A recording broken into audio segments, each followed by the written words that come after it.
Hi friends, ఇప్పుడు మనం potato rice ఎలా చేసుకోవాలో చూసుకుందాం. ముందుగా ప్యాన్ పెట్టి అందులో కొంచెం ఆయిల్ వేసి ఆయిల్ కొంచెంసేపు వేడయ్యాక అందులో కొంచెం ఆనియన్స్ వేసుకొని అవి కొంచెం దోరగా వేయించాలి.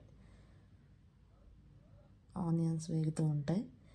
లోపల మనం ఆవాలు, జీలకర్ర, దాల్చిన చెక్క, లవంగాలు, ఎండుమిర్చి, కరివేపాకు వేసుకోవాలి. ఇవి వేసుకొని వేసి ఒక 5 minutes వేయించాలి. వేగుతూ ఉంటాయి. ఈ లోపల కొంచెం అల్లం వెల్లుల్లి పేస్ట్ వేసుకొని ఇంకొంతసేపు వేయించుకోవాలి.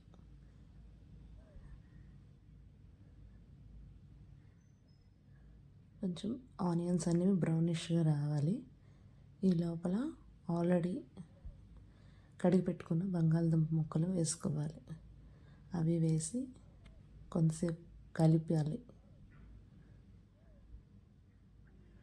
బాగా కలిపి అవి కొంచెం మగ్గనివ్వాలి.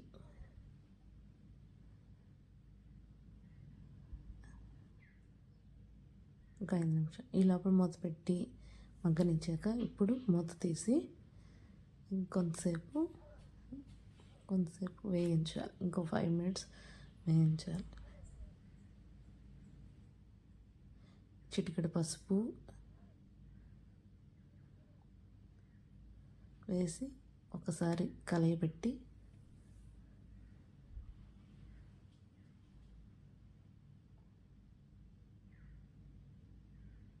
ఇప్పుడు కొంచెం సాల్ట్ వేసి ఇంకొంతసేపు కలయపెట్టి ఒక 5 minutes వేగనివ్వాలి.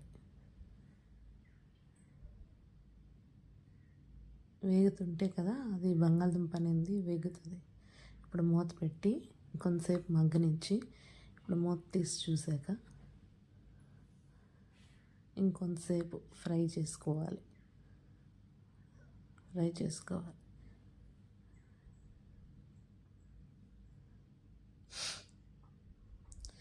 ఇప్పుడు ముక్కలు ఉడకడం కోసం కొంచెం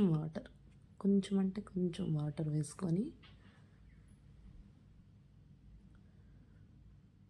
ఇంకో 5 minutes వేయించాలి.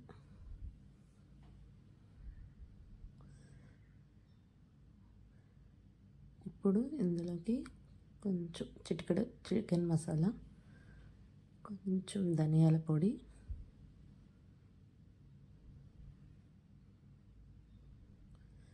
కొంచెమే వేసుకోవాలి. ఎందుకంటే మసాలాలు హెల్తీకి మంచిది కాదు కదా, పిల్లల కోసం కాబట్టి కొంచెం ఫ్లేవర్ కోసమని కొంచెం యాడ్ చేయాలి.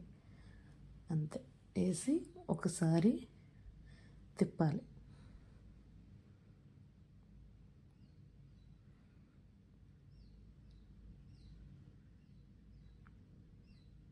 ఇప్పుడు ఇందులో కొంచెం కారం వేసేసుకొని ఇంకొంతసేపు తిప్పుకోవాలి. ఈ లోపల పొటాటో వేగుతూ కొంచెం ఉడుకుతుంది. ఇప్పుడు మనం ఉడకబెట్టుకున్న రైస్ కలుపుకొని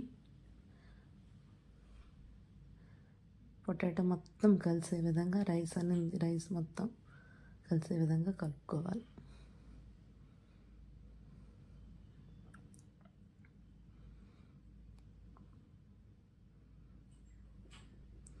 ఇప్పుడు ఇందులో కొంచెం కసూరి మేతి వేసి ఇంకొకసారి కలయపెట్టుకోవాలి.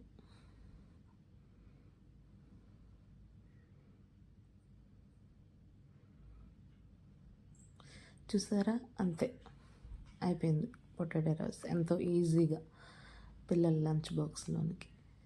ఇప్పుడు స్టవ్ ఆపేసి లంచ్ బాక్స్లో సర్వ్ చేసుకోవడం. అంతే, ఎంతో ఈజీగా సింపుల్గా రెడీ అయ్యే పొటాటో రైస్ రెడీ అయిపోయింది కదండి. ఇప్పుడు మనం దీన్ని లంచ్ బాక్స్లో పిల్లల కోసం సర్వ్ చేసుకోవడమే.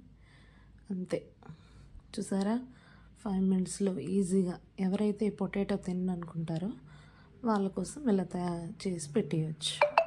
అంతే.